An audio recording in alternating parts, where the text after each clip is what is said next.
Welcome back. This is Pairs World Knitting. I'm Jennifer and this is a knitting podcast all about knitting, yarny adventures and travel. Thank you very much for joining me today. As always, so excited that you're here. Today we are featuring a traditional style knitting podcast with finished objects, whips and acquisitions, and we've got some goodies for you today. So jazzed. Get comfy, get cozy, and we will get right into it. And we have to start with what I'm wearing because she's a good time. I cannot be wearing this onesie without a permanent smile glued all over my face, and I feel like it's so good. It's such a delight. This is gifted to me for Christmas by the love of my life.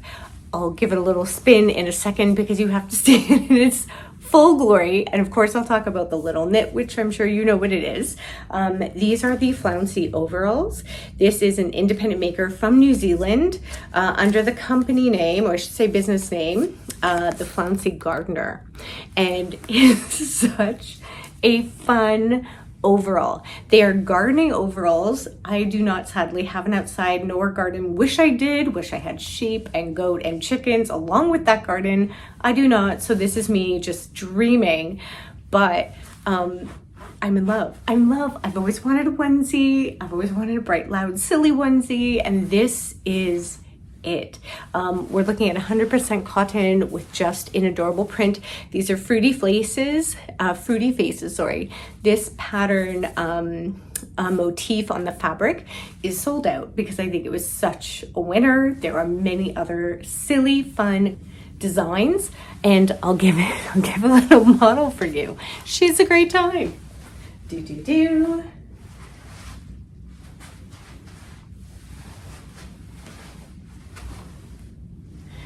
I have to take it up on the hem. I have been sewing to give my sewing bit a little more of a kick boost and confidence so that I feel confident in pulling the hem up a little to make it accommodating for my little legs because they're short.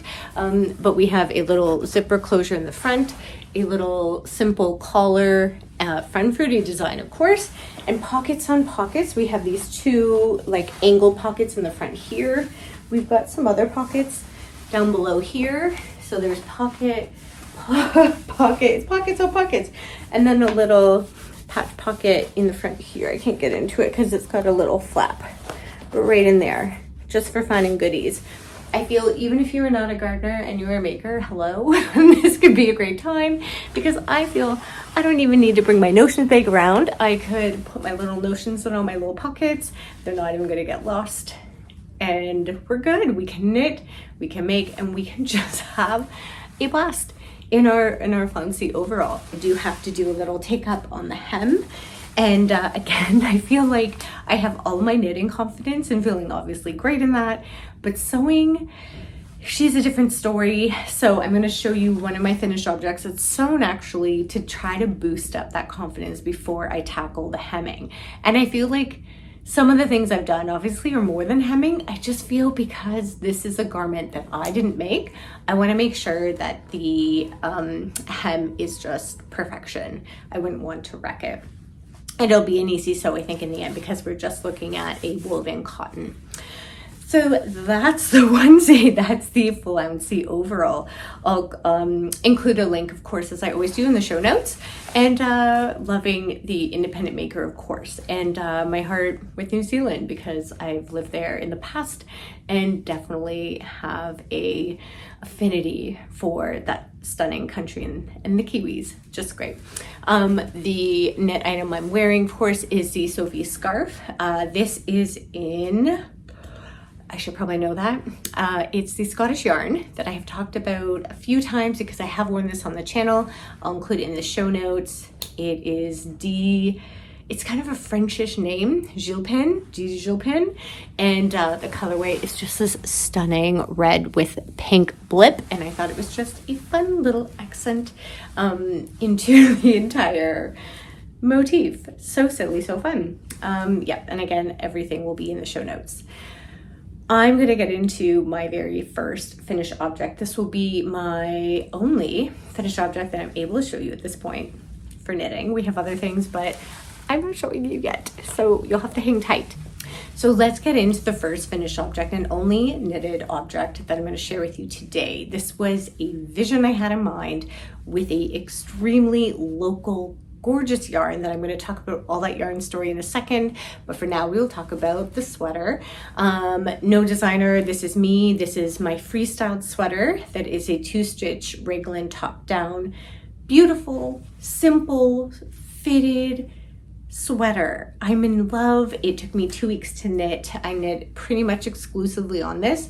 This was a gift to myself in knitting where I felt like I had knit quite a bit of gift knits leading up to the holiday, and this was something for me with, you know, no more of a plan in mind than me to enjoy putting this on my body and of course loving the experience while I knit.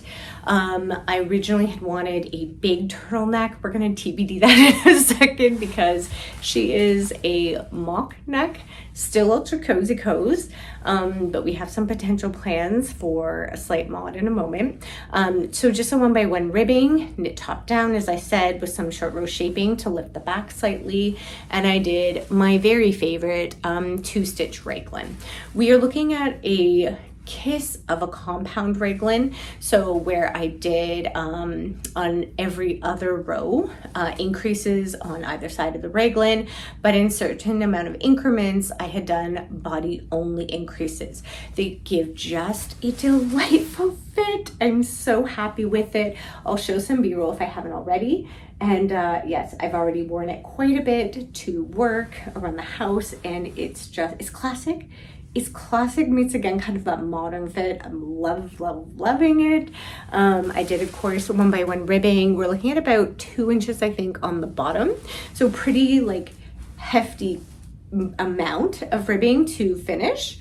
I did slight decreases pretty much starting at the elbow to give a more fitted, tailored look sleeve, and then again like a pretty chunky, like I think that's about a 2-inch, 2-inch ribbing at the cuffs for the arms, and of course my binding off in pattern where I'm knitting knits, purling pearls, and we are casting off in joyful cast offness. Same with the bottom hem. So she's great, loving it. The TBD component is because I did want a turtleneck and was very mindful about the yarn. Here's where the yarn story comes in. I had to manage my yarn like crazy in the beginning. I was so silly and of course underestimated my initial quantity of yarn for what I had wanted. I originally had bought this yarn that I am going to talk about now from Twin Oaks Farm. This is a stunning local yarn to me from Guelph, Ontario. This is actually where I bought my first place ever as an adult, and it's just a delightful yarn. It's spun yarn, but it's only 1 ply, so it's just spun once and that's pretty much it. So it's a lofty yarn because it's independently milled, or I shouldn't even say because it's independently milled, just the nature of this yarn is slightly thick thin. It's not perfectly like mass produced yarn, which I love. I do love. I find it gives such a beautiful feel and look, but I do have to say, even with the thick thins, like we're looking pretty stunning throughout. This is not blocked, by the way. She's not blocked because there's the TBD, so hold up. So this lovely shepherdess, who I had met now twice, Laura Sharp, she is obviously the shepherdess of Twin Oaks Farm in Guelph, Ontario. I'd met her originally last spring and June at the Ontario Spinner Seminar in Waterloo, and bought some fiber from her for my first spinning adventure. Have no idea, what I was doing, and really enjoyed the hand feel. It was such a different experience knitting with this kind of Canadian yarn. I think we are so, or I'll say I was so used to knitting up Canadian yarns that were very rough and dry and itchy. I'll say prickle factor, I feel people say, which I'm totally fine with. This is a whole different ball game. I met Laura Sharp again in Hamilton at the Fiber Forge right before the holidays in November, and was delighted to see her. She's just so lovely and warm, super friendly, and we had a nice little quick chat. She was very busy at her stall, and I had bought 3 quantities of her Lopi yarn. So this specifically is her 1-ply Lopi. We're looking at 200 yards, so 100 grams. And so you can tell already from the quantity, like the length or meterage of the yarn, and then the grams, so the mass, it's a pretty light, pretty airy yarn for what you get for that length.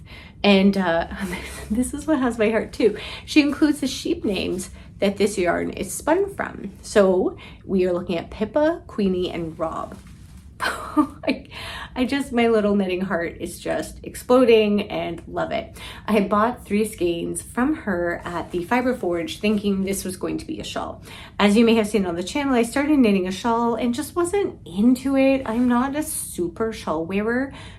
It's sweaters that always have my heart. I love knitting sweaters. I love the construction. I love kind of the challenge of navigating something that's in my head and then bringing it onto my hands and especially onto my body. Which was so nice. Viewers had commented and said, you know what, just rip out the shawl. Like, don't have the guilt and go for a sweater. And so I did. But it meant that I did not have enough yarn because we're looking at like 600 meters-ish. For a sweater that doesn't cut it, for a long sleeve, for turtleneck. And so I contacted Laura through Instagram and just said, hey, are you around for the holidays? If you are, I'd love to stop by and potentially grab another skein if you have this very specific like combination. Lo and behold, she did. She didn't have a lot, but she said, yes, come on by. So we had loaded up the car and we went on a voyage to Guelph. Guelph from Toronto is about like an hour, could be an hour and a half with traffic outside of downtown Toronto.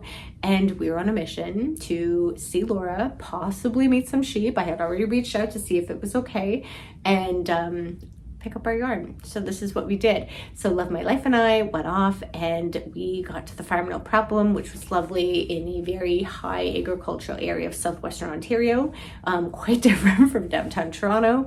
And Laura was there to greet us. So nice, so friendly, so warm, and took us right into the barn with the sheep. So we had chatted, we'd asked her all these questions. I was just in love with her and her sharing and her stories and her knowledge of shepherdessing, farming, and of course meeting the sheep.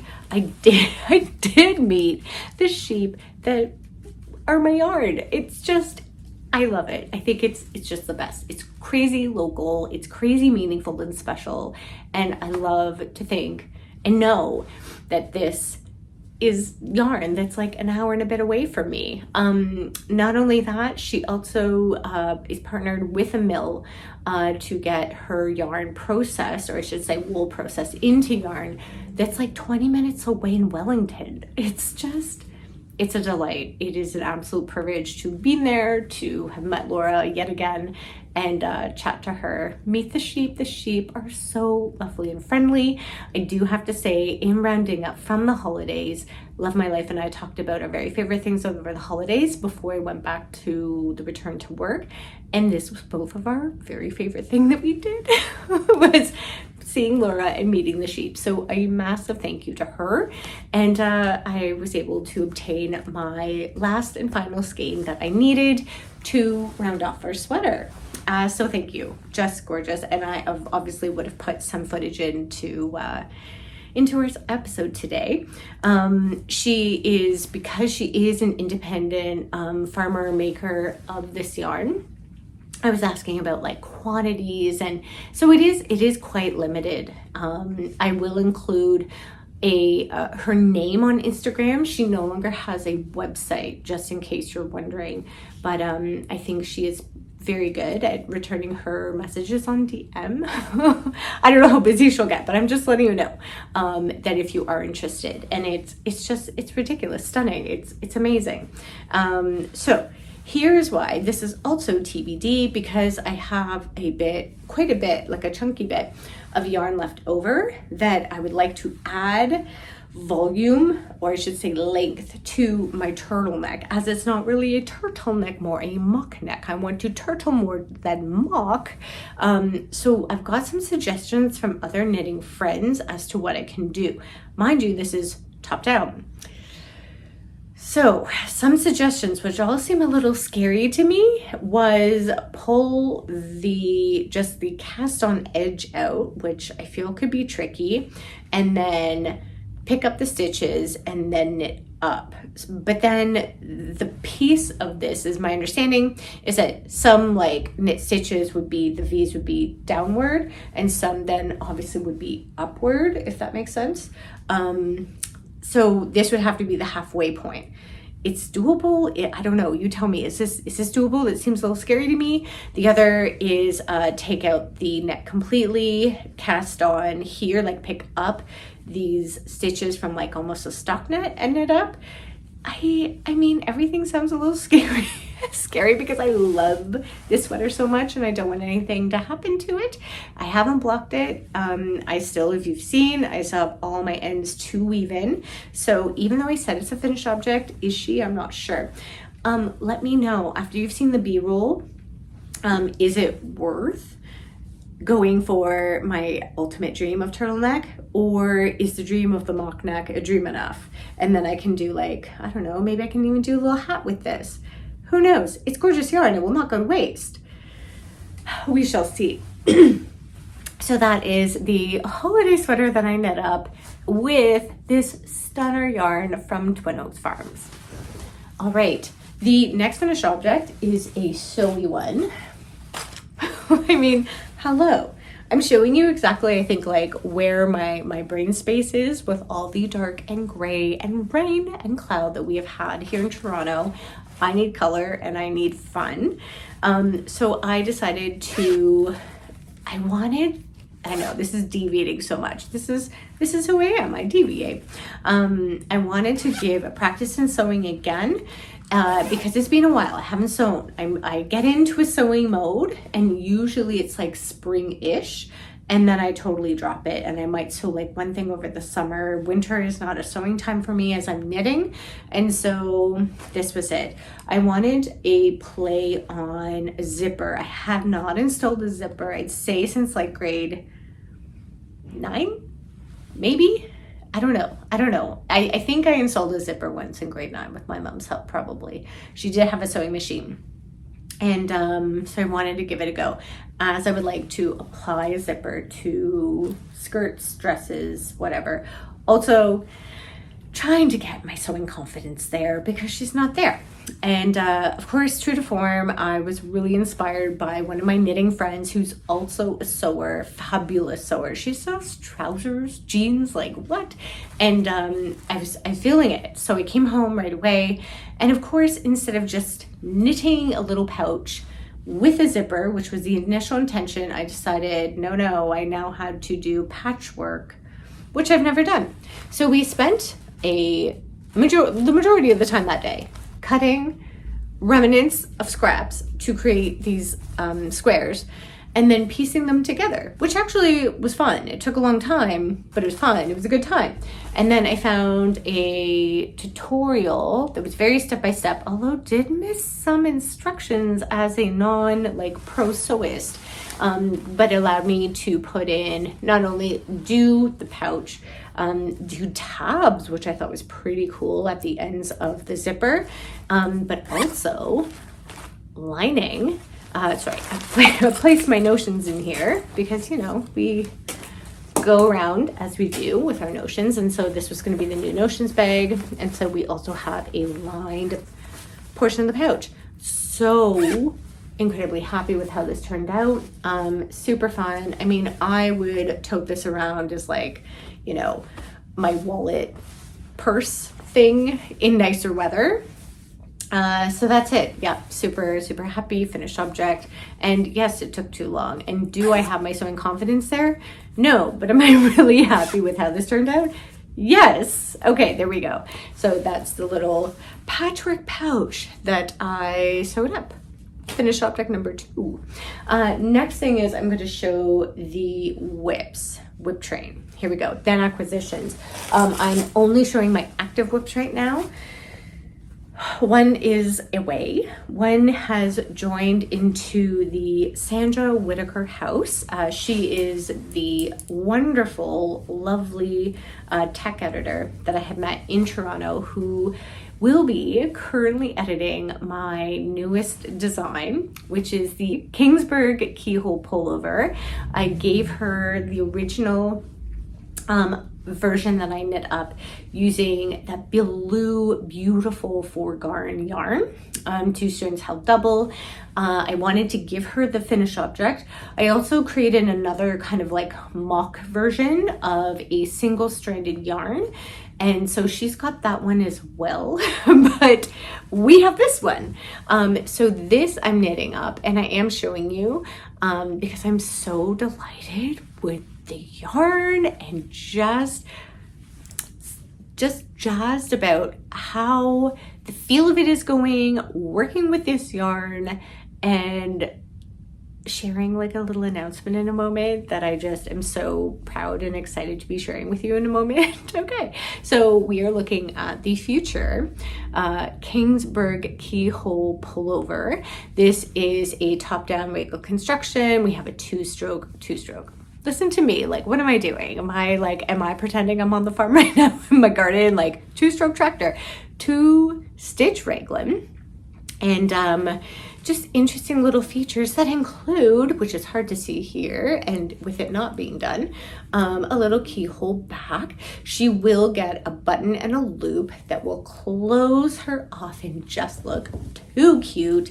She's a delight. The yarn that I'm using is right here, is Varde from Hillesvåg. That's right, Hillesvåg, my little heart with this mill is ridiculous. It's amazing. So this is I should say it's a spun yarn. It's 2-ply, I believe, and is just scrumptiously great. It's rustic. It's soft at the same time, so I would call it like a cozy soft rustic, if I may. It's from the mill that I visited in Norway, just outside of Bergen. Met the owner there, Oyvind, and was just delighted to meet him. So this is such a natural option, I feel, for my second version, as my first version is Freestyled from Hillesvåg as well. I wanted to really give a play, just like I had, like I did with the plug and play slipover, a variety of options of different yarns, creating different fabrics, but getting the same gauge and what that looks like with the fit, the feel of the drape. Same idea, because obviously Freestyled is an unspun yarn, so it is very fluffy, puffy, very different in character, and the fabric is very, I'll say, visually dense, but super light and soft to the touch. This is much more of light gauge, obviously not blocked, and I do know, working with Hillesvåg yarn, Tinda and Soul, I feel like there's one I'm missing, she really blooms with blocking, and I'm this will too. So this in particular is, what shall I say? It's 100 gram skein. We're looking at 200 meters, and it's an 18 stitch gauge count. So this I'm getting gauge outside, and that differs from what's on the ball band of 18 stitches per 10 centimeters or 4 inches. And I'm getting the 16 stitches per 10 centimeters or 4 inches. I think this is it. I think with knitters, if you are very in that silo of I must use the needle that's recommended by the designer, you might not get the gauge that's required for that pattern, which is obviously problematic, as you've seen in many years past, before I did my whole gauge swatching, extravaganza. where I am now, I'm very into playing with yarns and playing with different needles to get different, you know, gauges, and again, allowing it to sit within the fabric and on the body in a variety of ways. So this creates what I would consider like a pretty, at this point, do you know that with blocking, this yarn will bloom and really fill in those little holes even more. This brown is just scrumptious. The colorway is brown. Mork brun, dark brown? Mork brun? Mork? I believe that's what it would be. And she's a great time. I wish you could touch it again on the screen. I mean, I feel like I'm very much in to these natural colors and really feeling the browns lately, even though hello, like look what we're wearing. But in sweater world, this is just bringing me great joy. And I will hold off on my announcement for now until we become a little further with the pattern. I will be putting, I'll call it for testers very soon, where you were invited to explore different yarns as well, to knit up with this pattern. There we are. So that is the Kingsburg Keyhole Pullover. And this version, the SWIP, being knit in Varde by Pelsullgarn. There we go. Now we have some acquisitions, as we had Boxing Day over the holiday, and I feel like I made some great decisions, wise decisions. Nothing was, you know, crazy amounts. I do have a very healthy yarn collection at the Pearswell Knitting household, and so I was trying to be mindful. I will show you my yarny purchases and my non-yarny purchase that I'm very proud of. So first is the tried and true Lettlopi. This is by Istex. This is like crazy classic to me, an Icelandic yarn that just goes the mile. It's very rustic, long guard hairs. This one is a 1-ply, so we're looking at another Lopi, which just happens to be, say, similar in make. Obviously much more rustic and yeah, I would say pricklier than what we have had with this. I didn't share this yarn. We're looking at a Romney BFL mix. Didn't even share that, so sorry. Here we are. So we're looking at Icelandic in this guy. I have knit with this time and again. I will continue to knit with it. People love it. They don't. I am a strong lover of all the Istex yarns, Lettlopi being one of them. This was purchased from the Knitting Loft on one of their sales over the holiday. This was their Boxing Day sale. This is what I got.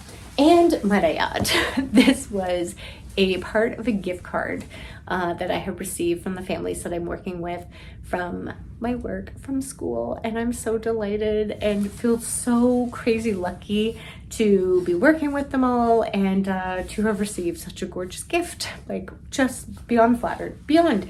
I also treated myself to a sweater quantity of the Fingerless Ballerina Chunky Mohair. I wanted black. She is not going to be fun to knit with, I know, because of the dark, but this is a vision of mine that I want a sweater in black mohair that I can wear in my fancy times in the evening or in the day, possibly paired with maybe another black turtleneck underneath, so we're getting black on black, or with a black camisole. I think it could be so stunning, and I know it will be. I have already started swatching.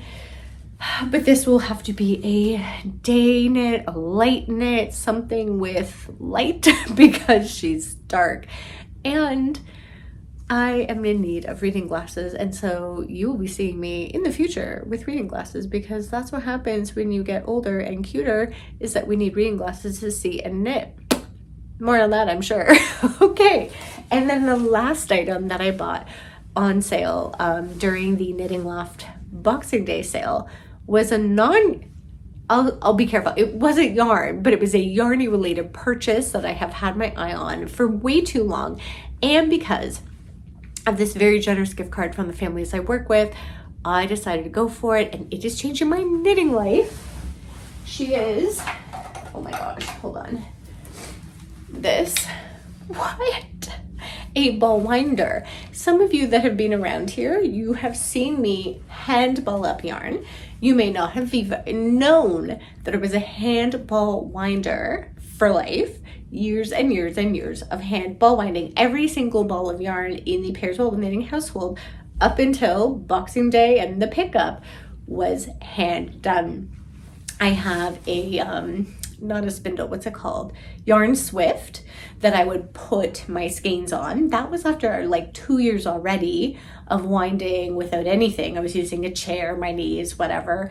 And, but everything was like wound up through my thumb or around my thumb. I was doing a very beautiful job. The balls of yarn that I was turning out were, I was proud of them. They were pretty. They were picture worthy. They were pictures on my Instagram.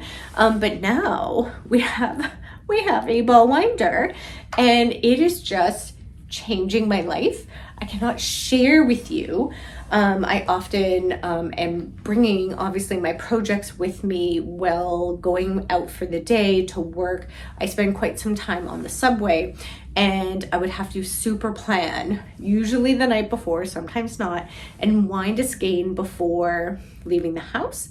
Now I can literally do it in the morning, no stress, and having all the fun and just balling up with one hand because we have a little clamp that I put somewhere here and it clamps down. I use the counter in my kitchen, that's stainless steel, and it clamps on. We are looking at a one-hand wonder as I'm balling up yarn. I can do anything with my other hand and we are happy. It's a pretty ball winder. I wasn't into the plasticky one, didn't meet my size for what I had wanted in my knitting life, and so we were a little fancier. This one is Estelle yarns. I purchased it with my gift cards and just delighted. Changing my knitting life, making ball winding easier and quicker. That's what they said, right? I mean, I feel I probably knew this years ago and never did it and should have done it. But now that I did it, I'm not going back. So there we go. Ball winder. Look at me becoming a big girl. Needing reading glasses, but get a ball winder. It's all happening. Okay. Well, I mean, we could keep going, but I think that is enough. I want to thank you so much for joining me today. If you enjoyed the content of today, I definitely invite you to like and subscribe to the channel. I thank people who already have liked and subscribed past videos. It is so lovely and meaningful. And if you are feeling yourself even more, I invite you to go and click on the Ko-Fi link in the bottom, down in the show notes. If you're interested in knitting any of the designs that I have, and I have 3 now, I'm so thrilled to say we have the Favorite Fingerless Mittens that's taken off, and I'm so happy and so proud of how lovely the response has been from people. That this came out last spring, the Bellwoods hat that came out in the fall, and it's a really beautiful pattern that I'm happy about. And of course, my most proud pattern that I've come out with so far is the plug and play slipover. Again, the testers did such a lovely job. It's just come out into the world a couple weeks ago. She's gaining legs, and I'm just so proud of how it's gone, of how it's being embraced, and yeah, how knitters are knitting it up. I still cannot believe that things that I have done in my knitting world are getting into the hands of you. It's surreal and super fun and super thrilling to think about. And so excited about where we're going with the Kingsburg Keyhole pullover. It's thrilling. I love it. I love it. All right, with that being said, we will wish you great joy in your knitting today, and knit what makes you happy. If it is knitting with gorgeous local yarns, please do. If it's knitting with rustics, if it's knitting with superwash, whatever it may be, I hope you find great joy. If you're knitting with all the color, bring it on, and until next time, take care.